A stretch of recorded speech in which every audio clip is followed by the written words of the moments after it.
Hello, it is Wednesday, the 16th of September, and welcome to SCN.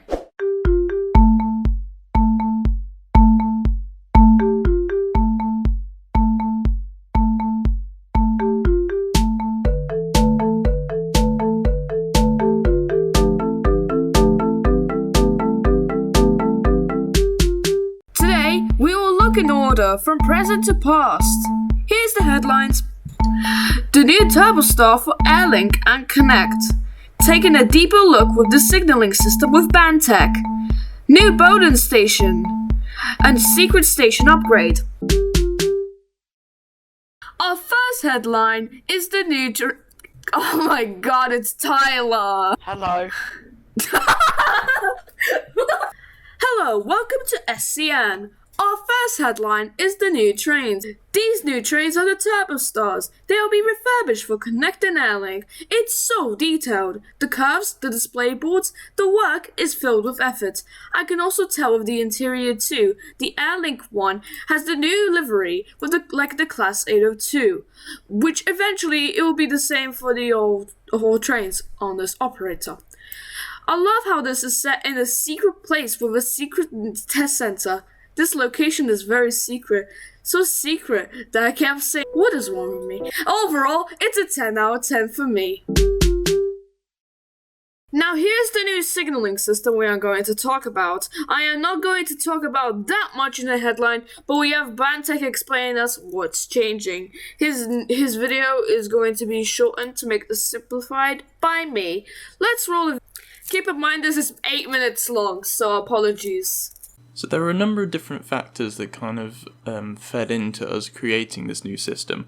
One of those being that we wanted larger zones for signallers to control. So the desks before just covered a quite a small space, which if it was a busy space that would be very, very interesting, but if it was sort of more towards the LIN area and that kind of thing, there wouldn't be that much to do on the boards that you had. So to create that without having loads and loads of different screens around you, we decided to go with a kind of a panning and zooming sort of thing. Now that wasn't the only factor that made us want to redo the system, and so some other things that we received in feedback from signallers was they wanted more information about the platforms, more information about whether or not there was a dispatcher, a guard, where the trains were. So we've kind of built this whole system around information and just the signallers having everything that they need to be able to signal effectively. So let's start with the platform allocation screen. So this one is very useful, particularly because we have a panning display now, and so there can be quite a few stations that are not on your screen.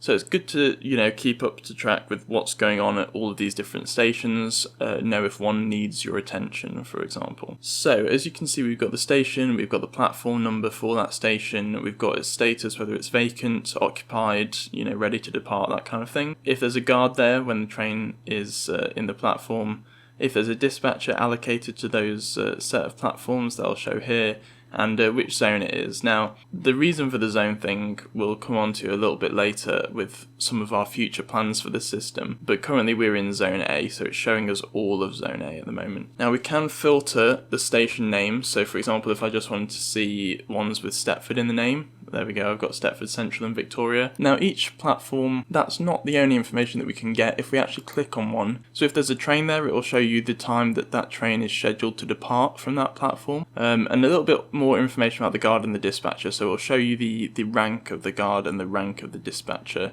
And then we've got these two different options for looking at the camera and looking at where it is on the network. To this next screen, which is the main network screen. And so here you've got different platforms, you've got the signals as well. You can see we get pop-ups for various different things that we click on, and you'll also see the head code of trains based on where they are, which signal they're waiting for around the place. So if you click on the platform, it'll tell you driver only operation. That'll change to dispatcher active if there's a dispatcher there, if there's a guard as well, and if there's both. And again, the option to look at the camera. Same with the signals, but here we've got very similar to the old display where you've got the danger, caution and proceed options, and for a shunt signal just the danger and proceed. It'll tell you what kind of signal it is as well, which is quite useful. And if we click on these three dots, it opens up this side panel, visualization of what the signal looks like. So if I click on one of the double yellows, for example, you can see that's what the driver would kind of see in terms of the signal. The shunt ones, obviously we've had to kind of represent them a little bit differently, just because we couldn't really fit the shunt kind of shape in there. But that's similar to what you'll see on the driving HUD when you're also driving, so at least that's familiar. Then we'll show what trains are perhaps waiting at that signal. So if there's a train that is waiting to pass the signal, perhaps it's danger or perhaps it's just on approach to the signal. It'll tell you a little bit of information about the train. It also shows you the trains that are currently in the block, but you can potentially have more than one train in a block, which sounds strange. So this signal here, C059. Now if you think about this signal, it needs to be red if there's a train that's obviously heading this way and hasn't passed this signal yet, if there's a train going this way and hasn't passed this signal yet, or if a train has passed this signal and is crossing over. Now there could be a train that's come down this way and a train that's going over here at the same time, because those two trains won't conflict with one another. However, they both cause this to be dangerous, so you'd have both of those trains in here. Now if you've ever signalled with the old system, you've possibly seen danger lock, which is where it forces you to be in danger, it won't let you select the other aspects. That's what happens when there's a train in the block. For ones that are platform signals, we now have a little bit of extra information where we've associated it with a particular platform. So in this case, City Hospital Platform 1. It's kind of just a shorthand for the stuff that's on the left screen, but it will just show you whether it's driver only, whether it's dispatcher, whether it's signaller. Now that will also change colour with the platform. Now I'll show you the camera whilst we're here. This is another feature that Signal has asked for, but we've added the ability to sort of CCTV style look at what's happening at each signal and also each platform.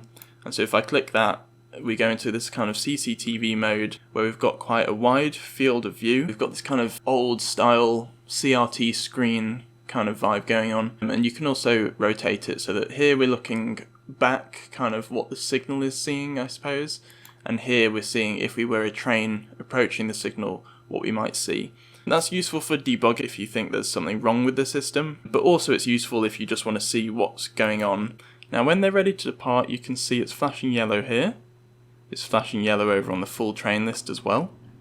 And this has now gone yellow saying they're ready to start, and it's flashing here. So hopefully no matter what screen you're on, you can see that. Now if they're off screen, you can see that a 1 has appeared in that corner. And if I zoom in so it's more directly below us, now if we wait a bit too long, you can see it's now flashing red. And that means that they are waiting quite a while now. Now you can see the head code change to yellow along with the train list. And that's because they've become 1 minute late because of how long I held them there. And let's now have a look at the third screen, which is the train list screen. If there were trains in the game, it will have every train that is in the game on here. However, if it's outside of the area that you're controlling as a signaller, you might not want to see it. It might be a bit distracting. So you can select that and that will essentially filter the train so it only shows the ones that are in your zone. So then you've got the ID, which is the head code of the train. It'll show you its next stop, its status, which is to do with timeliness. So it'll show you if it's on time, if it's a few minutes late, that kind of thing. Its final destination, the driver, and whether or not it has a guard, and then obviously the zone. Similar to the platform one, you can click on these and it'll show you more information. So I thought it'd be interesting to show you kind of the panning and the zooming. So we're making sure that this is going to be compatible for mobile and gamepad as well, sort of like Xbox controls. Whether or not you'd want to signal on Xbox itself is a different question because you can't actually chat on Xbox, but if you, for example, plugged an Xbox controller into your computer, you'll be able to use that. Now I've not set up all the signals for this part, obviously I've only set it up to Stepford Central just while we're still testing, but you can see this kind of blue outline around here. Now that is your signalling zone. And I think we'll add some sort of more indicators to show you which side of that line is your zone, because obviously if you're quite zoomed in, for example, it's not necessarily obvious which side is your particular zone. Now signals outside of your zone, you'll be able to see what they currently are in terms of their aspect and things like that. It will show a label that says out of zone. And finally the main control is obviously just this X button here, which then just takes you back out of the desk and resets it all. You can't see the screen when you're not sat down, and we don't think it's necessary to run all of that programming on everyone's machines. So one of the things that we're looking at creating, and that is quite easy to create with the system that I've made, is to potentially have tablets or little computer stations where you can simply see the entire network. You can't control any of it, but you can see the entire network.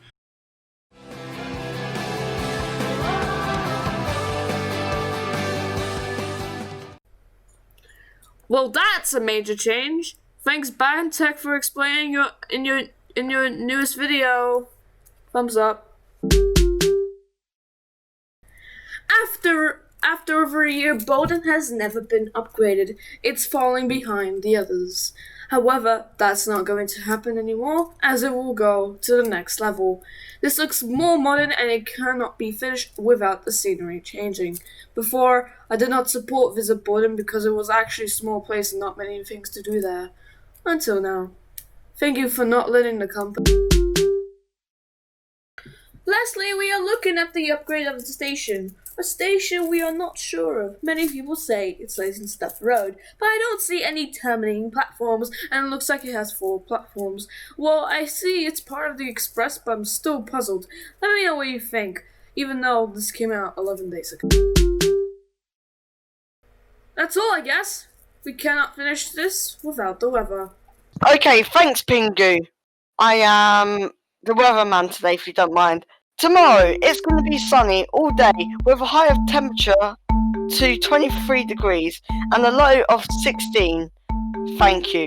Thank you, weatherman. That's all for the news episode. Goodbye.